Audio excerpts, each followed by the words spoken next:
बड़ा सुंदर प्रसंग है।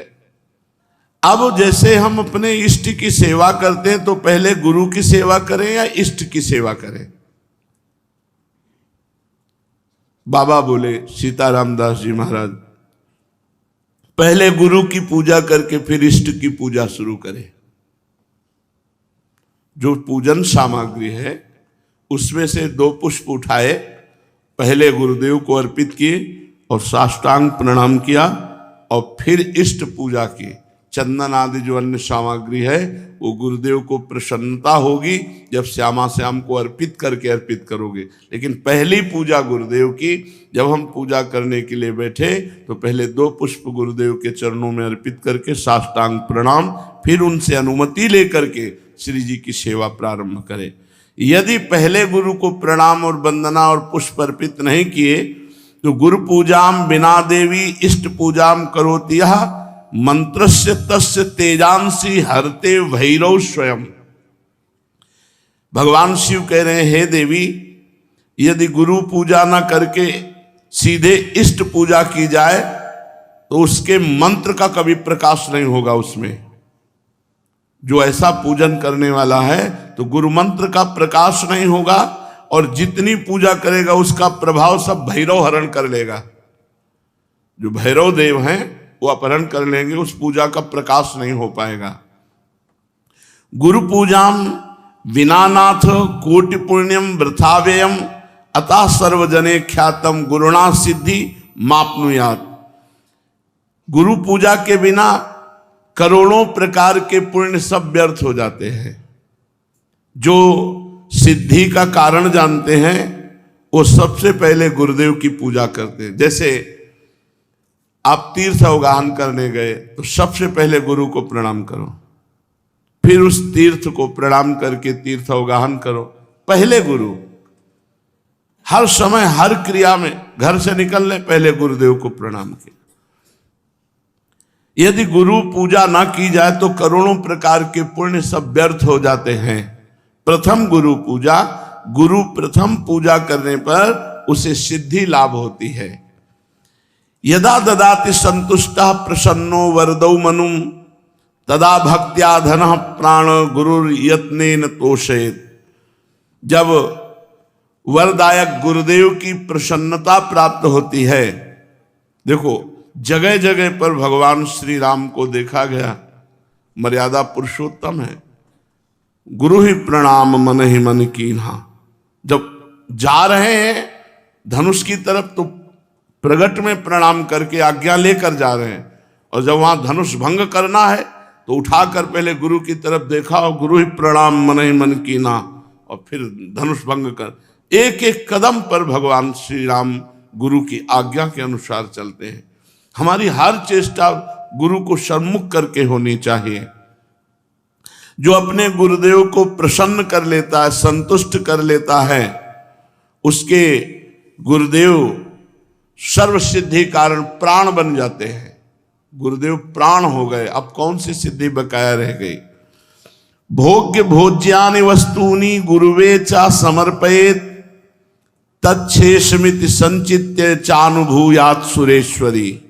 हे देवी, सभी भोग, सभी भोज्य वस्तुएं जो गुरुदेव को अर्पण करता है और फिर गुरुदेव की जूठन पाता है, अगर गुरुदेव समीप नहीं है तो उनकी छवि विराजमान करके भाव से गुरुदेव को भोग लगावे और फिर उनका उच्छिष्ट प्रगट मान करके पावे कि मेरे गुरुदेव ने पाया है।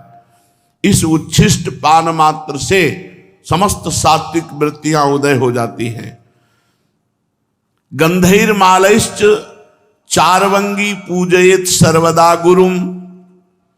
हे सुंदरांगी देवी, जो गंध से, माला से, अन्य वस्तुओं से गुरुदेव की पूजा करता है, अगर गुरुदेव प्रगट में नहीं मिलते हैं तो उनकी छवि विराजमान करके ठीक वैसे ही भाव से करो जैसे प्रगट में गुरुदेव की पूजा कर रहे हो। हे देवी, जो व्यक्ति अपने गुरुदेव की निष्कपट भाव से सेवा भक्ति करता है और उनका जूठन पाता है, महाप्रसाद, तो जितने तीर्थ आदि हैं, जितने व्रत आदि हैं, उसको कुछ करने की आवश्यकता नहीं। सब तीर्थों का फल, सब व्रतों का फल गुरु को पूजन करके, उनको भोग लगा के, उनका उच्छिष्ट पाने से प्राप्त हो जाता है। हे देवी, श्रुति कहती है कि भोग मोक्षार्थियों के लिए, ब्रह्मा विष्णु महेश्वर के पदाकांक्षियों के लिए केवल गुरुदेव की भक्ति ही एकमात्र उपाय है, अन्य कोई मार्ग नहीं। गुरु भक्ति के द्वारा असाध्य साधना भी साधित हो जाती है। जो असाध्य साधना है वो भी साधित हो जाती है। जैसे बहुत बड़ा पहाड़ जैसा रुई का ढेर लगा हो तो एक दिया सलाई लगाते ही भस्म हो जाती है, ऐसे ही गुरु सेवक के महान पर्वत जैसे पाप भी क्षण में भस्म हो जाते हैं। जो शिष्य महात्मा गुरुदेव का सेवा, शुश्रूषा, आज्ञा उनके परायण रहता है तो उसे अन्य कोई साधना नहीं करनी पड़ती। वो केवल गुरु सेवा कृपा कारणी बन जाती है और वो समस्त सिद्धियों का लाभ प्राप्त कर लेता है। उसके पाप क्षय हो जाते हैं, पुण्य राशि वर्धित होती है, सब काम उसके अलौकिक ढंग से होने लगते हैं। सब काम अलौकिक ढंग से होने लगते हैं, गुरु कृपा ही केवलम। हे देवेश, दुख मलिन पतित तभी तक रहता है जीव जब तक वो गुरुदेव की भक्ति नहीं करता है। यदि गुरुदेव संतुष्ट ना हो तो कितनी भी बड़ी साधना कर लो, ना तो ब्रह्मा सहयोग करेंगे, ना विष्णु सहयोग करेंगे, ना महेश्वर। तभी सेवक जी ने कहा, गुरु सेवा तज करहि जे बान, यह है अधर्म यह है सब हानि, कानि न रसिकन में रहे, गुरु गोविंद न भेद कराए, संतत सकल सुनो चित लाए, श्री हरिवंश प्रताप जस।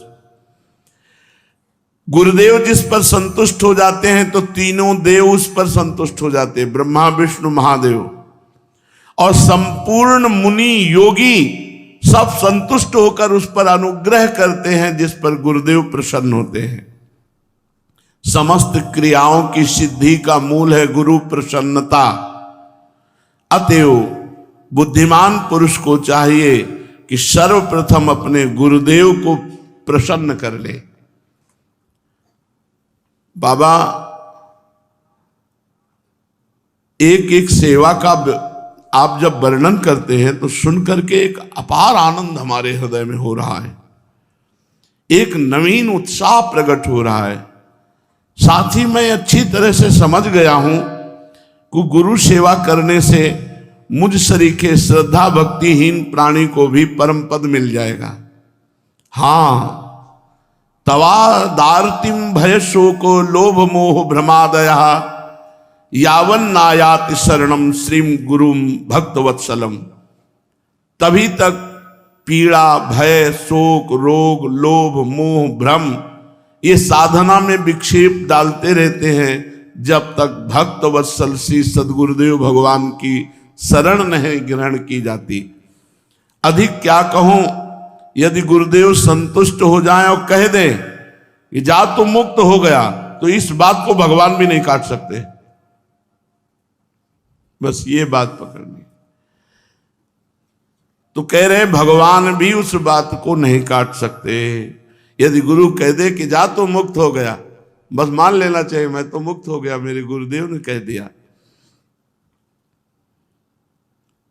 जैसे कभी कभी आनंद में उमगन में होते हैं और कह देते तू चिंता मत करना, जब हमने भार ले लिया तो तुम्हें क्या चिंता करना, बस निश्चिंत हो जाना चाहिए। कि जब गुरुदेव ने कह दिया कि हमने भार ले लिया तो जब उन्होंने ले लिया, पर जीव देहाभिमानी है, वो इसे विनोद समझ लेता है, इसे व्यर्थ बात को समझ लेता है कि भला ऐसे इनके कह देने से मुक्त हो जाएंगे क्या।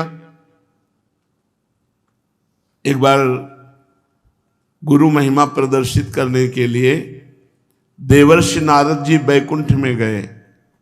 ये हमारे पिताश्री के गुरुदेव आते थे, श्री स्वामी शारदाश्रम सरस्वती जी महाराज, वो सुनाते थे, हम बच्चे थे तब सुने थे। तो बैकुंठ में गए, थोड़ी देर बैठे और हटे, विचरण के लिए चल पड़े। तो वहाँ भगवान के पार्षद जल छिड़क के पोछा लगा रहे थे। किसी कारण से फिर देवर्षि नारद वापस लौट आए, तो उन्होंने देखा जहां हम बैठे थे वहां जल छिड़क के पोछा लगाया जा रहा। तो भगवान से कहा, प्रभु आपका नाम लेते हैं, आपकी शरण में है, तो क्या हम अपवित्र हैं? भगवान ने कहा, पार्षदों से पूछो। पार्षदों से पूछा तो पार्षदों ने कहा, आपने आज तक गुरु नहीं बनाया, इसलिए आप महान भक्त तो हैं, लेकिन जहां आप बैठोगे तो निगुरा जहां बैठता है वो अपवित्र जगह हो जाती है। तो देवर्षि नारद जी ने भगवान से कहा कि आप ही हमें बताओ, हमारे तो गुरु आप ही हो, आप बताओ हम किसको गुरु वरण करें। तो कहा, कल प्रातः काल आंख उठते ही जिस पर पहली दृष्टि पड़ जाए उसी गुरु बना लेना। ठीक, प्रातः काल आंख खुली, जब बाहर निकले, पथ में देखा तो बहंगी में दोनों तरफ जल भरे हुए कहार वो जा रहे। तो उन्होंने कहा कि ये तो कहार है, कोई भगत हो तो गुरु बनाए, ये तो कहार है, इनको क्या गुरु बनाना है। और पानी ढो करके दूसरों के घरों में ले जाता है, कोई संत महात्मा होते तो गुरु बनाते। भगवान के पास पुनः गए, भगवान ने कहा, गुरु बनाया? उनका, प्रभु तो कहार है, तो गुरु की जाति देखी? नहीं प्रभु, वो पानी दूसरों के घर में ले जाते, तो गुरु की क्रिया देखी? जाओ मैं तुम्हें शाप देता हूं, 84 लाख योनियों में भटको। देवर्षि नारद जी घबरा गए, कहा, प्रभु अब कैसे मुक्ति हो सकती है? आपके श्रीमुख के वचन तो परम सत्य होते हैं। तो कहा, अपने गुरुदेव से पूछो जाके, कहाँ मिलेंगे? जहां तुम्हें मिले थे। और वो स्वयं भगवान ही कहार बनकर गए, चरणों में लौट गए, भगवान मुझे क्षमा करो, आप हमारे गुरुदेव हैं, मैंने आपको गुरुदेव रूप में वरण कर लिया, पर भगवान ने शाप दे दिया, ऐसी ऐसी बात थी। तो उन्होंने 84 ऐसे गोल गोल बना दिए जमीन पे, और कहा ऊपर का कपड़ा उतार के लौट जाओ। बोले 84 लाख योनियों तुमने पार कर ली, अब तुम्हें 84 लाख योनियों में नहीं जाना पड़ेगा। नारद जी भगवान के पास गए, बोले प्रभु गुरुदेव ने ऐसा बोले, फिर संशय गुरुदेव के वाक्य पर? तुम 84 लाख योनियों से मुक्त हो गए क्योंकि गुरुदेव ने कह दिया। तो यहां शास्त्र में कह रहे कि यदि गुरुदेव भक्त वत्सल कह दे कि जा तुम मुक्त हो गया, तो विश्वास करो भगवान भी इस बात को नहीं काट सकते। यावत चोपाधि पर्यंतम तावत शुश्रूयेद गुरुम गुरुवत गुरु भार्याम तत्पुत्रेषु च वर्तनम। जब तक देह रहे तब तक गुरु की आज्ञा में, गुरु की सेवा में रहे। यदि गुरु आज्ञा करे तो गुरु पत्नी, गुरु पुत्र सबकी सेवा में। ऐसा पूर्व के भक्तजन करते रहे हैं। महाभारत उठा लो, चाहे वेद उठा लो, सब जगह गुरु सेवा। क्योंकि उस समय गुरुजन जो रहते थे वो जंगलों में रहते थे, पर्णकुटी में रहते थे, पर उनकी गुरु पत्नी भी रहती थी, उनके पुत्र भी होते थे। तो यहाँ आज्ञा कर रहे हैं कि अगर गुरु आज्ञा करे तो गुरु पत्नी, गुरु पुत्र आदि की भी गुरु के समान ही सेवा करें। यश देवे पराभक्तिर यथा देवे तथा गुरो तस्सेते कथिता हरथा प्रकाशन्ते महात्मना। जिसकी परमेश्वर में जैसी भक्ति है उसी तरह गुरु में भी वैसी भक्ति होनी चाहिए, परमेश्वर के समान। श्वेतरोपनिषद में है, यश देवे पराभक्तिर यथा देवे तथा गुरु। जैसी भगवान में भक्ति है वैसी गुरुदेव के प्रति भगवत भाव होना चाहिए, तभी उसकी बुद्धि शुद्ध होगी और तभी शास्त्र के वाक्य ज्ञान उसके हृदय में प्रकाशित होंगे और गुरु का अनुभव उसके हृदय में स्थित हो जाएगा। शिष्य को समझना चाहिए कि गुरु ही हमारा सृष्टि करता है। हमारे अंदर जो भक्ति की सृष्टि होगी वो गुरुदेव ही करेंगे। गुरुदेव ही हमारे दोषों का विनाश करने वाले संहारकारी रुद्र है और गुरुदेव ही हमारे सद्गुणों का पालन करने वाले भगवान श्री हरि है। अर्थात सृजन, पालन और संहार तीनों कार्य हमारे गुरुदेव करते हैं। हमारे हृदय में दैवी संपदा का सृजन, भगवत भाव का सृजन और उसका पालन और दुर्गुण दुराचार का विनाश गुरु संतोष मात्रेण तुष्टा शिव सर्वदेवता। यदि गुरु संतुष्ट हो गए तो त्रिभुवन के सारे देवता संतुष्ट हो गए। गुरु तुष्ट हो गए तो भगवान शिव प्रसन्न हो गए। गुरु रुष्ट हो गए तो भगवान त्रिलोचन रुद्र रूप होकर उसके सात सद्गुणों का संहार कर देंगे। अगर गुरु रुष्ट है तो यह अधर्म यह सब हानि कानि नरस कन मेरा है। बड़ा भारी अधर्म हो गया, बड़ी भारी हानि हो गई। अब रसिकों की सभा में उसका कभी आदर नहीं हो सकता। गुरु तुष्टे शिवस्तुष्टो रुष्टे रुष्ट त्रिलोचना। अगर गुरु नाराज हो गए तो मानो त्रिलोचन रुद्र भगवान उसका सर्वनाश कर देंगे। गुरो पादरजो यस्तु सुधि मूर्धनि धारयेत सा तीर्थ कोटि फलम 10 गुणम लभेत। जो सुजान व्यक्ति अपने गुरुदेव की चरण रज को अपने मस्तक पर डालता है वो करोड़ों तीर्थों के अवगाहन का तत्काल फल प्राप्त कर लेता है और तीर्थों से 10 गुना लाभ उसे प्राप्त होता है। 10 गुणम लभेत फलम। शिष्य भक्त ने प्रश्न किया सीताराम दास जी से, मैं तो महामूर्ख हूं गुरुदेव, अपने गुरुदेव को अभी तक पहचान नहीं पाया, उन्हें मनुष्य ही समझ रहा था और तीर्थ तीर्थ भ्रमण किया। क्या गुरुदेव की चरण तल में सारे तीर्थ विराजमान हैं? इस बात को ना जाने कब मन में विश्वास दृढ़ होगा। हे देव और कृपा करके गुरु महिमा बताइए।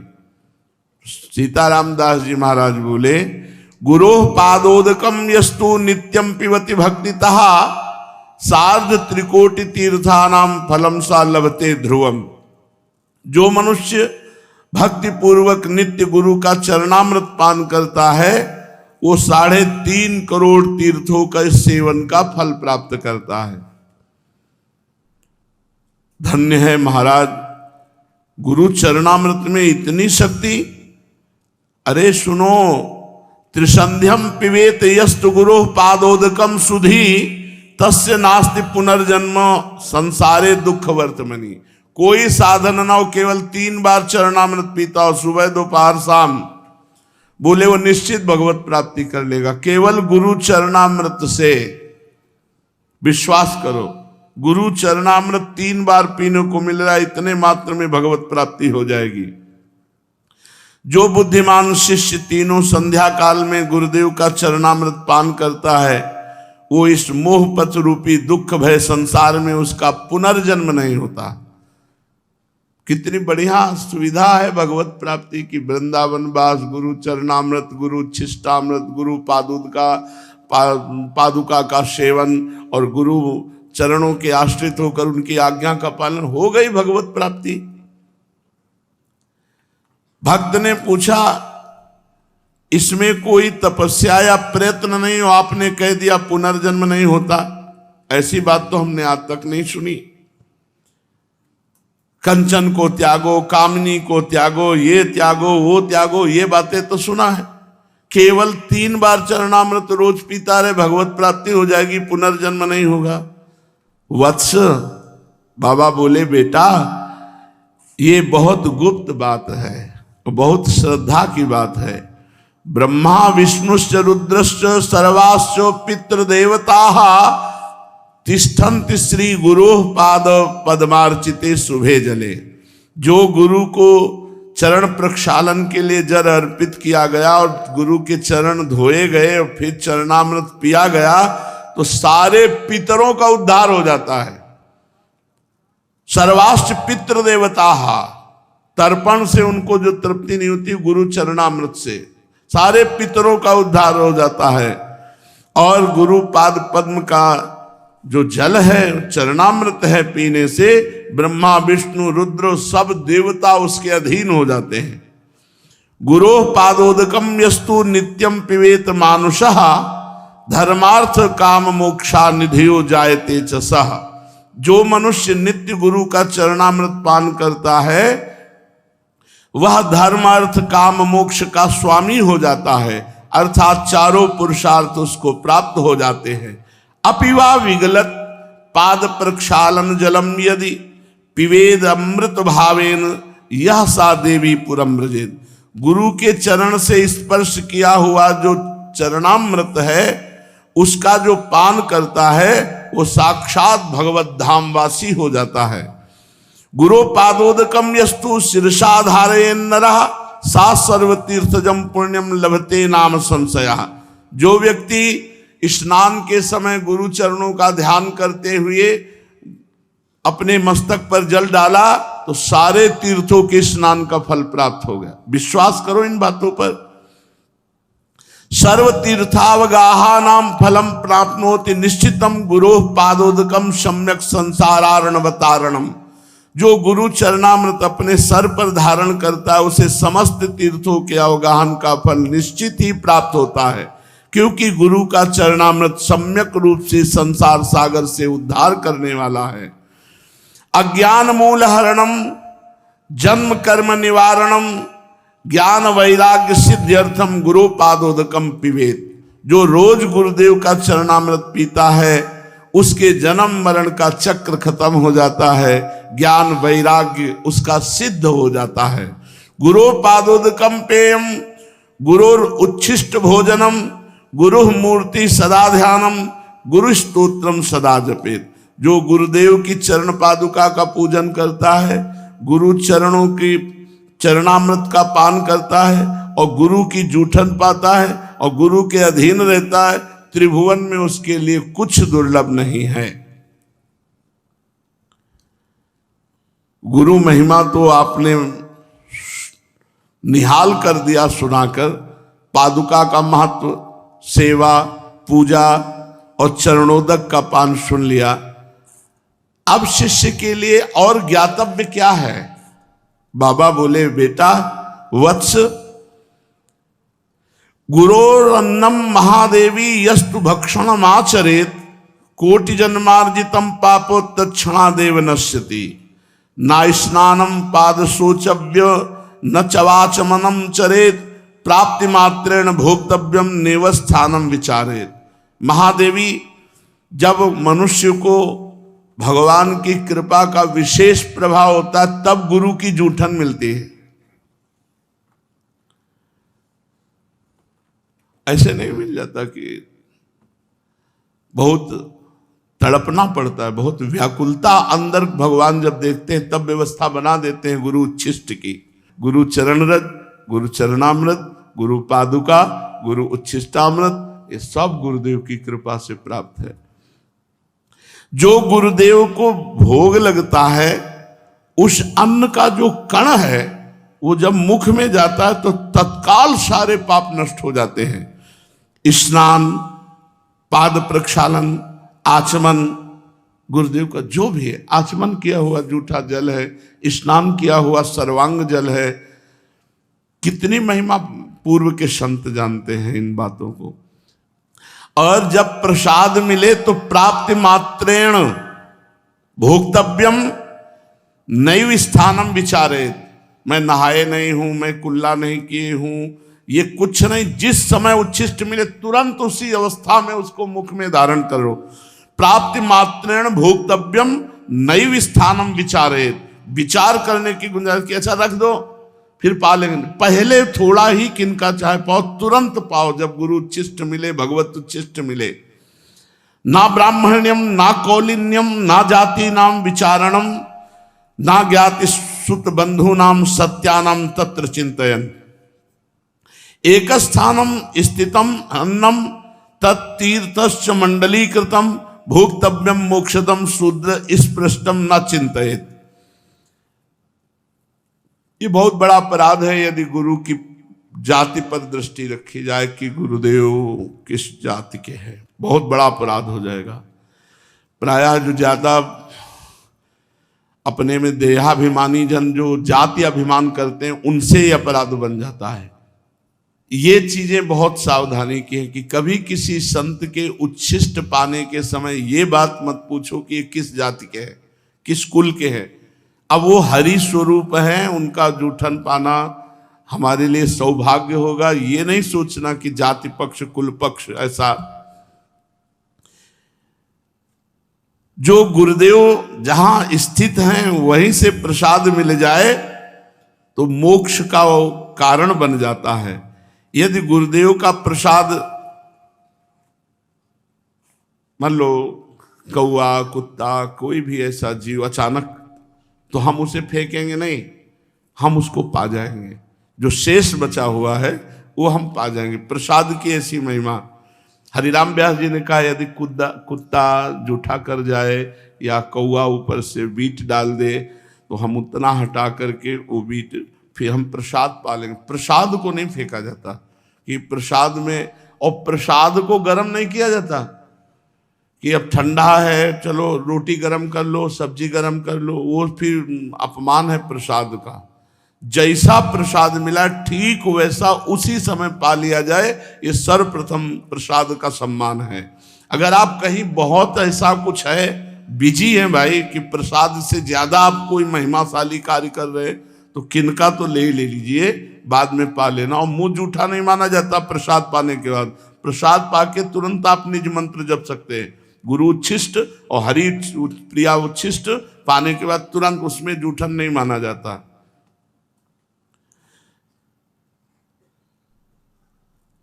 क्या गुरुदेव का जूठन अगर कोई अशुद्ध पुरुष छू ले? तो उन्होंने कहा कि उच्च अधिकारी का यही स्वरूप है कि स्पर्श का विचार ना करते हुए तत्काल प्रसाद को पा लिया जाए। ये गुप्त बातें हैं शास्त्रों की, जो सुनने के बाद हमारे अंदर श्रद्धा परिपक्व हो जाती है। अनाधिकारी वही है जो गुरु के प्रसाद पर दृष्टि दूसरी कर ले। अरे ऐसा अधिकारी वही है जैसा, मतलब गुरु अधिकार की तो बात सबको पचेगी भी नहीं। जो एक बार बाल कृष्ण दास जी के पावन चरित्र में जो उस समय के श्रोता हैं, उस मतलब पचेगी ही नहीं, किसी को नहीं पचेगी। छी, ऐसे होगा नहीं होगा।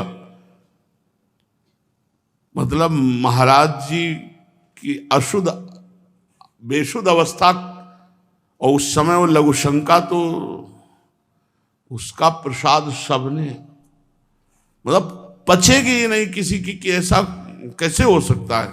और बालकृष्ण दास जी के पावन चरित्र में लिखा हुआ है, उन सब देवी जी और जितना भी परिकर था सबने, और श्री कृष्णाकार वृत्ति में उनको होश नहीं है। तो ऐसा गुरोर उच्छिष्टकम देवी भुक्ति मुक्ति प्रदम भवेत अवश्यम वैष्णव शिष्य भोक्तव्यम तद दिने दिने। हे देवी, गुरु का उच्छिष्ट जो प्राप्त करता है रोज, तो उसे भोग ऐश्वर्य भी प्राप्त होता है और मोक्ष भी प्राप्त होता है। वो अहोभाग्य है उसके जिस वैष्णव को अपने गुरुदेव का रोज उच्छिष्ट प्राप्त होता हो।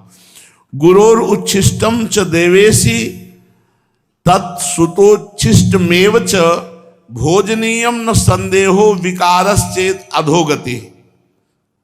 जो गुरु का उच्छिष्ट प्राप्त हुआ और उसमें क्या है, बोले निश्चित दुर्गति को प्राप्त होगा। तवोच्छिष्टम महादेवी ब्रह्मादि नाम सुदुर्लभम। ब्रह्मादि के लिए भी गुरुदेव का उच्छिष्ट दुर्लभ है। गुरु उच्छिष्टम तथा प्रोक्तम महापूतम परात्परम। जो गुरु का उच्छिष्ट पाता परम पूत अर्थात परम पवित्र हो जाता है। गुरु रुचिस्केर यस्तु सर्वागमन लेपेत। अब देखो एक बड़ी महिमा की बात कह रहे हैं। गुरु का उच्छिष्ट पड़ा है, जहां गुरु ने पाया है वहां का ऐसे सब लेके अपने शरीर पर जो लेप करता है, ऐसे गुरोर उच्छिष्ट केर्यस्तु सर्वागमन लेपेत वज्रोपि तस्य गात्राणि न भिन्नति कदाचन। कोई भी भूत प्रेत पिशाच यक्ष राक्षस तंत्र मंत्र मारण मोहन वशीकरण उच्चाटन कुछ भी उसके शरीर को प्रभावित नहीं कर सकता जो गुरु का उच्छिष्ट लेप करता है। जहां गुरु ने प्रसाद पाया वहां ऐसे हाथ से सब करके जूठन सहित पूरे शरीर पर लेप करता है। कोई मारण मोहन वशीकरण उच्चाटन भूत प्रेत पिशाच राक्षस ये स्पर्श नहीं। वज्रम वज्रोपि तस्य गात्राणि। जैसे वज्र का प्रहार कर दे तो नष्ट हो जाए, ऐसे ही जो भी उसके ऊपर तो वो खुद नष्ट हो जाएगा, उस शिष्य का कुछ नहीं बिगाड़ सकता। गुरु उच्छिष्टमपन्नम यो भक्षेत भक्ति भावतः अन्नपूर्णा जगत धात्री तस्य ऐश्वर्य प्रयच्छति। जो गुरुदेव के उच्छिष्ट को बड़े भाव से पाता है तो अन्नपूर्णा मैया उस पर बड़ी कृपा करती हैं और सदैव भंडारा भरे रहती है।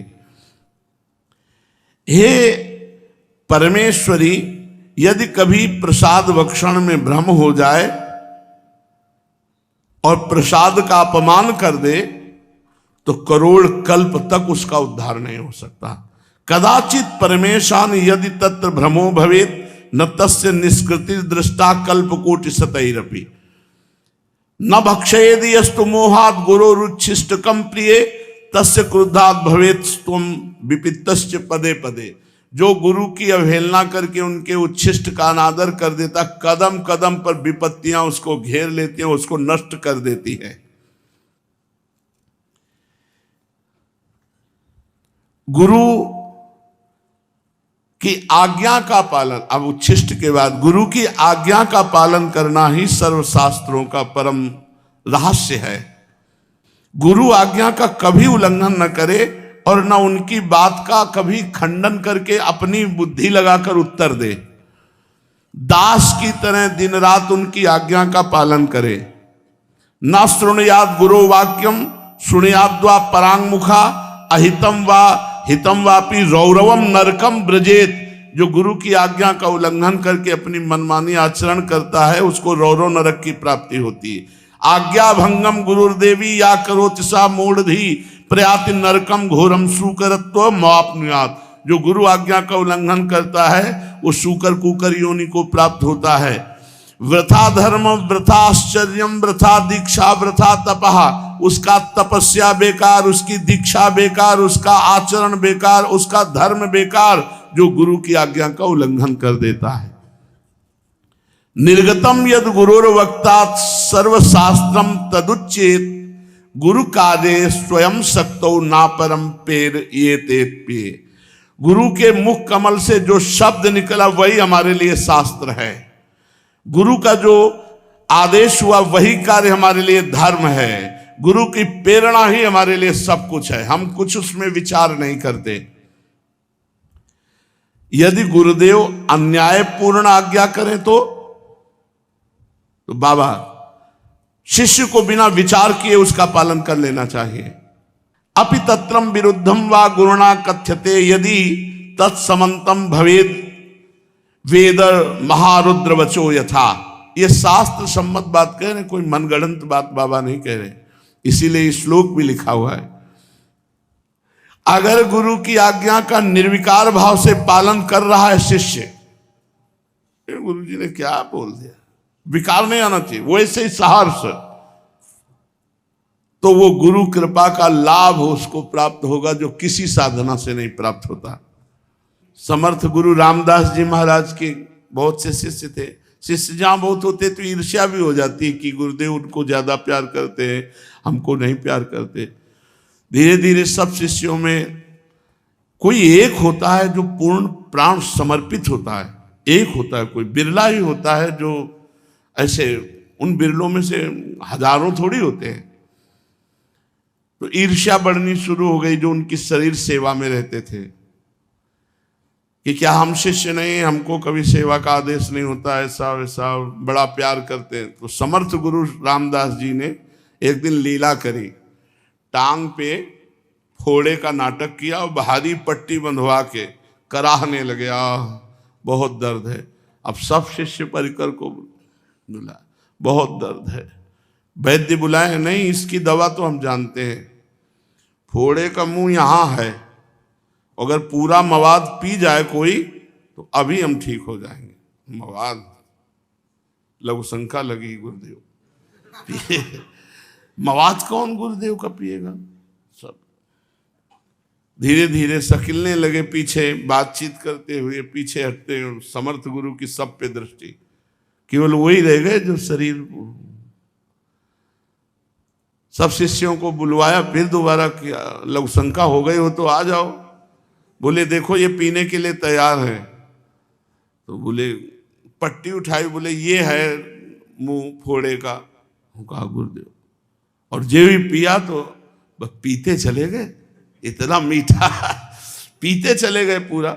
और जब पी चुके तो पूरी पट्टी हटाई और देखा तो गुठली और छिलका रस सब पी गए थे। आम था लंगड़ा आम लंगड़ा आम बांधे हुए थे। बोले गुरुदेव ऐसा तो रोज पिलाया करो तो आनंद हो जाए।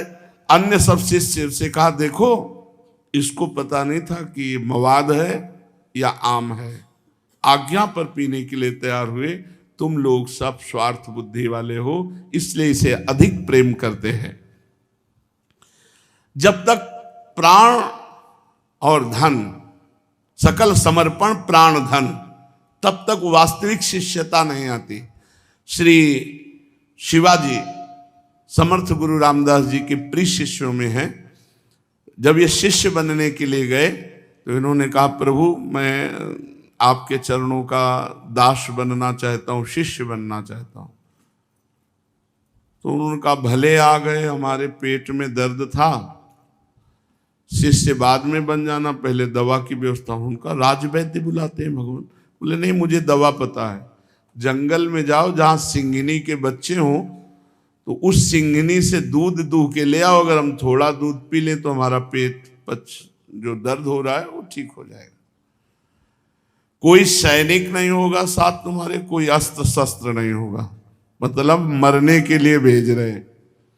और बोले सोने का पात्र ले जाना, सिंघनी का दूध और पात्रों में टिकता नहीं, छेद करके बाहर कर देगा।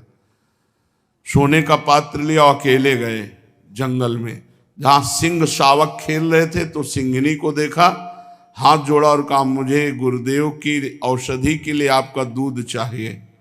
वो कोई गाय थोड़ी है जो इस सिंघनी ने देखा, पुरुष मारी छलांग से, बीच में सिद्ध पुरुष समर्थ गुरु रामदास जी अपने तपोबल से उसको रोक दिया और कहा बेटा हो गया। मतलब शरीर का समर्पण, पूरा प्राण समर्पित हो तो सिंघनी खाई जाती अगर महाराज बीच में ना जाते। अब एक दिन झोली लेकर के गए, आवाज लगाई भिक्षाम दे, गुरुदेव पधारे। गुरुदेव का सब कुछ है, क्या दूं गुरुदेव को? तो पूरी कागजात में सब खजाना रानी अपना सब वैभव लिख के झोली में डाल दिया। उन्होंने बोला हाँ ठीक है, अब राज्य मेरा, तुम दास बन करके शासन करो और दीक्षा अब हम दे देंगे। सकल समर्पण प्राण धन, तभी सेवा गुरु की बनती है जब अपना केवल गुरु धन बच जाए। मेरे धन है गुरुदेव, ये बहुत मुश्किल बात है गुरु के प्रति ऐसा भाव आना। ऐसे गुरु भक्त शिष्य बहुत दुर्लभ है और ऐसे ही शिष्यों को परम सिद्धि प्राप्त होती है। सिद्ध श्री रामदास काठिया बाबा जी इतना मोटा काठ डलवा दिया था, केवल रात्रि में ऐसे लंगोटी पर रखते थे अपने शिष्य को और आग जला दी। और वो आग बुझनी नहीं चाहिए, अगर बुझ गई तो मतलब सो गए मतलब मंत्र अनुष्ठान में चूक हो गई। तो जे भी आग बुझ गई एक दिन तो मांगने गए गुरुदेव थोड़ी आग दे दो। उनका इसका मतलब तुम सो गए। इतना मोटा काठ और चैला से पिटाई की, चुपचाप सा। गुरुदेव को नहीं छोड़ा जा सकता, चाहे काट डालो, आप हमारे जीवन धन हो, आप हमारे प्राण हो, तब जाकर भगवान की विशुद्ध भक्ति बनती है। बहुत सुंदर चर्चा है, शेष चर्चा आगे। श्री राधा वल्लभ लाल की जय।